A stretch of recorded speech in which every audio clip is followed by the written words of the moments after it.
Oiê, tudo bem? Eu sou a Raíssa Moura. Vocês estão literalmente na minha casa, então se sintam em casa, na qual eu vou estar falando aqui pra vocês sobre o meu testemunho. Como assim testemunho? Como que eu conheci a Deus, como que realmente eu comecei a me entregar mais pra Ele, porque a visão que eu tinha de Deus era muito contraditória o que realmente Ele é e quem realmente Ele é. Mas eu passei por um momento muito delicado nessa questão, espiritualmente falando.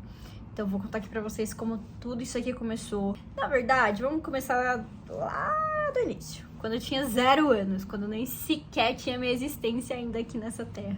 Eu cresci dentro de uma família que era bem cristã, no sentido cristão religioso, dentro de uma igreja que, se eu falar o nome aqui, todo mundo conhece.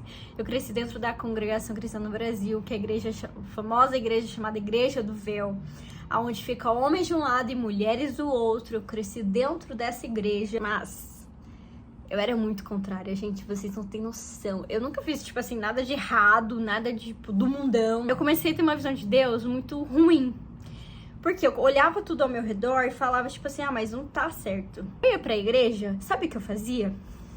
Tipo assim, uns 10, 12 anos, 13 anos, essa idade assim. Toda vez que eu via alguém liberando o Espírito Santo, falando em línguas, recebendo o dom de línguas, o dom do Espírito Santo, o batismo do Espírito Santo, eu olhava pra essas pessoas e eu falava bem assim, essa pessoa, por Deus, tá? Eu ficava pensando bem assim, eu não falava, eu pensava, essas pessoas estão loucas da cabeça. O que elas acham legal ficar falando coisa aleatória e falar que isso aqui é Deus? Gente, eu achava que era loucura da cabeça das pessoas, real. Quando chegou a fase dos 15 anos, também algumas pessoas falaram bem assim, olha, não fala mais pra mim pra igreja, não fica insistindo mais pra ir pra igreja, porque eu não vou mais pra igreja. Só que, tipo, minha família era muito de boa, tipo, tá bom então, você não vai. Lá dentro dessa religião tem um contexto de você não pode usar calça, short, mulher, né? Não pode cortar cabelo, mas pra essa questão não podia. Mas eu nunca pintei nem nada do tipo. Com 14 anos eu tava tendo um jogo da interclasse no meu colégio. E aí, eu tava com muita raiva aquele dia, eu não lembro nem do que. Tinha um salão, tipo, na esquina, assim. E aí eu almoçava na casa da minha avó e fui no salão, sem ninguém ver, sem ninguém ficar percebendo. Eu fui lá no salão. Gente, eu não falei pra ninguém que eu tava indo no salão, eu só fui. E eu fui lá no salão, eu cortei meu cabelo aqui no ombro. Ficou horrível, péssimo, horrível. Mas eu precisava fazer aquilo. 14 anos cortei meu cabelo, com 15 anos falei que eu não ia mais pra igreja. E adivinha? Eu não fui mais para a igreja. Com 16 anos de idade, eu tava frequentando muitas festas sociais, dentro de casas, de condomínios e tal, de tudo galera da minha idade, tá? Que tem muito essa questão, né, da época, assim, tinha muito. Então eu ia, eu sempre fui chamada, então eu ia. Ia eu e minha irmã, a gente sempre ia juntos. A minha irmã é 1 ano mais nova que eu. Com 16 anos, eu fui pra uma festa de formatura. E cheguei dessa festa às 5 horas da manhã. E quando eu cheguei, eu fiz uma oração pra Deus, falando bem assim, Deus, eu sei que você não existe. Porque eu tava muito chateada com Deus, gente. Mas assim, muito, muito, muito chateada com as pessoas que se falavam que era de Deus, mas tipo, a vida toda bagunçada, toda... Ninguém é perfeito. Mas a visão que a gente tem de pessoas cristãs como cartas vivas, não como cartas ao contrário. É como a carta de Paulo fala, né? E aí eu comecei a orar e falar, Deus, eu sei que você não existe. Mas se você, Deus, que tantas pessoas ficam falando de você, pelo amor de Deus, me prova que você existe. Me prova que você é esse Deus em até 7 dias. Gente, passou 7 dias. Eu fui parar no hospital, porque eu não aguentava de dor, eu gritava de dor, era uma dor. Eu falava bem assim, eu sinto que tem algo dentro de mim, como se fosse um monstro dentro de mim. E ele tá mexendo em todos os meus... Eu sentia meus órgãos mexendo, eu sentia os negócios tudo. Era terrível. Parecia que era tipo uma cobra, assim, pegando os órgãos. Gente, era horrível, horrível aquela dor. E apertando, e parecia que tipo eu ia vomitar, era horrível. E quando eu fui pro consultório, chegaram 5 médicos e começou a me examinar e tal. E falou bem assim pro meu pai, a gente vai fazer alguns exames, mas provavelmente ela tá com apendicite. E a gente vai ter que operar ela. Olha essa palavra, vai ter que operar ela. Segura ela que você vai atender ela até o final. E eu fui fazer alguns exames e tudo, e aí fui levada pra uma sala de observação pra começar a tomar medicamento pra aliviar um pouco essa dor, só que adivinha, essa dor não parava. E aí chegou uma enfermeira que deu um outro medicamento e foi bem aqui. Gente, meus braços aqui tava cheio de acesso já. Aqui tava, já tinha tipo uns 2 acessos assim, tava cheio de acesso, não tinha mais aonde tirar acesso aqui da parte do braço. E aí foi pra cá, pegou daqui, depois pegou aqui, foi terrível. E quando pegaram aqui, foi uma enfermeira de cabelo cacheado, assim, linda, gente. Ela tinha um sorriso que dava alegria e eu ficava assim, entender aquela mulher. E ela me colocou o acesso e colocou esse esparadrapo por cima. E ela desenhou uma flor. Só que olha o que ela falou. Ela falou bem assim: você é uma flor de Jesus. E ficou sorrindo. Você é uma flor de Jesus. Ficou assim e saiu. E depois, quando tudo isso acabou, eu perguntei: pai, você lembra dessa mulher? E ele falou: não, essa mulher nem foi no hospital, você tá doida. Ou seja, hoje eu tenho consciência que aquilo foi um anjo do Senhor. Só que foi tão real que a pessoa foi muito forte, foi muito forte. E logo em seguida disso, eu fui levada pra fazer um exame. Gente, se eu chorar, chorem junto comigo, entendeu? Porque tá falando a palavra, chorem com os que choram. Tô brincando. E nessa parte eu fui levada de cadeira de roda porque eu não tinha mais força, eu não conseguia mais andar de tanta dor. Nenhum remédio adiantou. Nenhum remédio aliviou. Quando eu cheguei pra fazer esse exame, eu precisava de mais um acesso pra me darem um medicamento, pra daí sim ser liberada pra fazer aquele exame, tinha algumas coisas restrições que eu precisava antes de fazer um exame lá. Só que nessa hora eu não tinha mais força. Os meus braços estavam esticados. Aqui do meu lado, assim, direito, tinha uma mesa branca. Eu só sei que colocaram acesso, eu coloquei, tipo, estiquei meu braço assim em cima da mesa. No que eu estiquei meu braço, meu corpo foi paralisando. Minhas pernas paralisaram, eu não consegui mais mexer. Eu não conseguia mais mexer meu tronco. Aqui pra baixo não conseguia mais mexer. Meu pescoço perdeu a força. Eu caí, só que eu tava consciente de tudo ainda. Eu caí em cima do meu braço. Só que quando eu caí em cima do meu braço, meu olho começou a revirar, porque eu perdi o controle total do meu corpo. Eu só estava consciente, mas eu perdi total controle. Quando eu coloquei meu braço aqui em cima, gente, eu lembrei na hora da oração que eu tinha feito.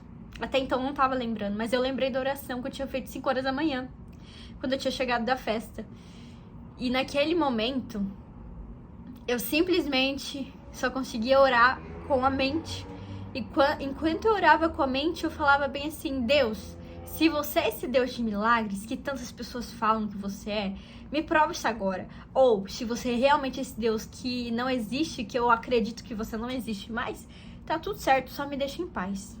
Mas se você é esse Deus, ainda tinha um pouquinho de fé lá dentro. Se você é esse Deus, tipo, me mostra, me prova, fala comigo.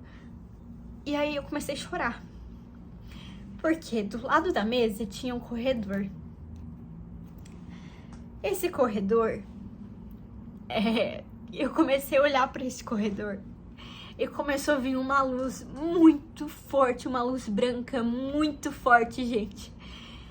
E essa luz branca, quando ela apareceu pra mim, começou a tocar um louvor pra mim que eu nunca tinha escutado antes da minha vida, que é Pra Onde Eu Irei. Esse louvor começa bem assim: pra onde eu irei se eu não tenho pra onde ir? Ele abriu mão de um monte de coisa. Não tô lembrando agora a letra do louvor, mas é muito perfeito esse louvor. Ele abriu mão, sangrou no madeiro por mim. E começou a tocar isso, eu não entendi, mas eu chorava.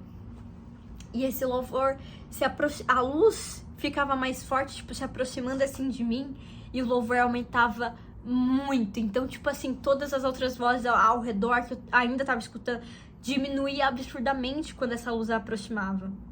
E quando essa luz afastava, eu escutava tudo, mas ainda escutava o louvor. E foi assim durante 8 minutos. A luz e esse louvor. A luz e esse louvor. Era um clarão absurdo. E aí eu comecei a chorar muito, muito, porque o Senhor começou a falar comigo. E ele começou a falar comigo e falou bem assim: filha, eu tô aqui te provando que eu existo. Eu tô aqui te provando que eu sou o Deus que faz milagres, o Deus que cura. E você vai ver que eu sou o teu Deus, eu sou o teu pai. Quando você sair desse hospital, porque você vai sair andando desse hospital. Eu vou tirar você desse hospital. Você não vai passar por cirurgia. Ainda vão querer fazer cirurgia em você, mas eu não vou permitir que façam cirurgia em você. Porque eu sou o seu Deus.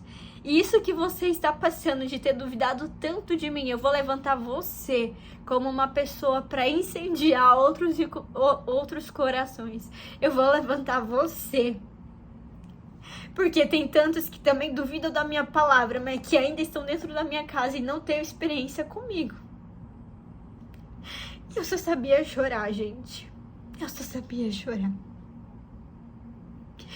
E eu chorava, e meu olho revirava, e tipo, eu não tinha controle nenhum. E começou a passar vários médicos, que eu só via o jaleco, assim, passando pro lado e pro outro.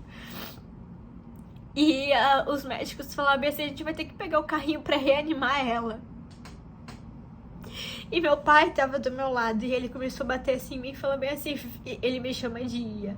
Ele falou, Ia, pelo amor de Deus, acorda, reage. E tipo, gente, eu não tinha força, não dava pra se mexer. Só que quando a luz saiu, eu comecei a voltar ao normal. Eu fui fazer os exames, eu chorava, eu só chorava, não consegui falar com ninguém. Ninguém entendeu por que eu tava chorando tanto. Eu fui levada depois para uma outra sala para tomar um outro medicamento, para tirar mais sangue, para fazer mais exames. E nessa sala, era um quarto assim, e meu pai não podia entrar. Iam fazer vários tipos de exames ali comigo e ele não podia entrar. E naquele exame de sangue, tudo pegando um acesso, gente, foi uma dor terrível. E lá dentro dessa sala entrou um cara que era bem moreno. Nada contra os morenos, mas é que me chamou muita atenção aqui. Ele era bem moreno e ele entrou, ele sentou na cadeira. E eu tinha acabado de passar por isso. Ele sentou na cadeira do computador, depois se moveu pro lado da cama, pegou assim na minha mão e falou bem assim, você tá vendo por que não é pra você duvidar? O Senhor Deus é com você. Naquele momento eu não tinha mais a Raíssa. Eu só sabia chorar. E eu agradeci ele, eu só ficava obrigada. E ele saiu da sala. Isso, se não me engano, já era até de madrugada. Ele saiu da sala e eu fui levada para uma outra sala de cadeira de roda e só sabia chorar. Chorava e tipo, sem entender nada do que estava acontecendo. Mas com uma primeira experiência de Deus, assim, da minha vida, que eu tive contato com o Senhor. Nessa outra sala, olha pra vocês verem como que o Senhor, ele antecipa, antes de acontecer as coisas, ele já te fala o que vai acontecer. E ele já te prepara para aquilo. Eu fui levada para uma sala onde eu ia receber todos os exames. O diretor do hospital teve que ir lá conversar comigo, com meu pai, porque era um assunto muito delicado. E aquela dor, ela começou a sair aos poucos, gente. Aos poucos ela começou a sair. Foi muito dolorido, porque era uma dor tão intensa. Então, quando ia diminuindo, nossa, dava tanta paz, tanto alívio. Foi bem aos pouquinhos. E aí chegou o diretor do hospital, sentou pra conversar comigo, com meu pai, e falou bem assim, olha, os exames da Raíssa, tá tudo ótimo. Tá perfeito os teus exames, não tem nada com você. Só que a gente vai ter que fazer uma cirurgia, já deixei o quarto separado, tá marcada a sua cirurgia para 6:30 da manhã. Você vai ficar aqui, você não comeu nada e você não vai comer nada, você vai ficar de jejum até o horário da sua cirurgia. A gente vai ter que abrir você por inteira. Vai ter que abrir você por inteira pra descobrir o que tá dentro de você que tá causando tanta dor. Fisicamente, né, no caso. E meu pai, eu fiquei em choque. E eu lembrei, tipo assim, eu fiquei assim, por quê? Eu lembro que eu perguntei pro cara, mas tipo assim, tem algum motivo de fazer cirurgia? Ele não falou nada. E aí meu pai chamou ele lá pra fora, meu pai chegou a conversar com ele e tudo. E enfim, eu não fiz a cirurgia. Meu pai conversou com um cara e falou bem assim, não tem sentido nenhum você pedir uma cirurgia, a pessoa tá com todos os negócios bons, como é que você vai abrir uma pessoa por inteiro pra tentar descobrir o que é que tem dentro dela? Não faz sentido.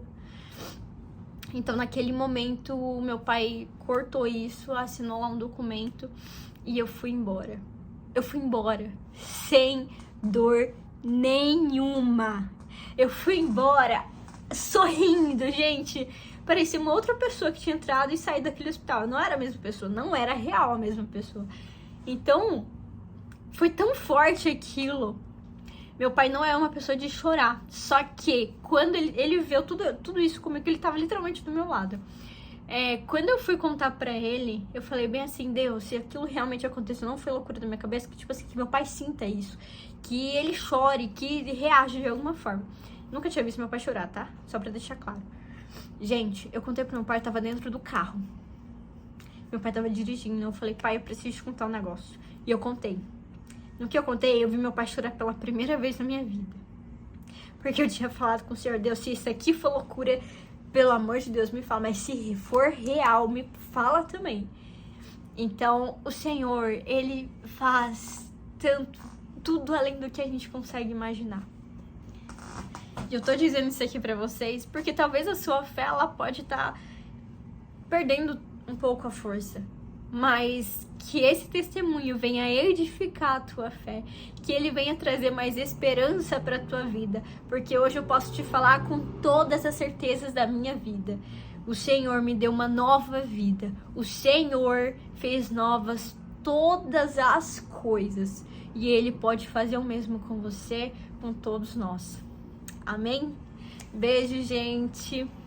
Não esqueça de curtir, comentar e mandar esse vídeo para uma pessoa que realmente também tá precisando ouvir uma palavra dessa. Amém? Beijo!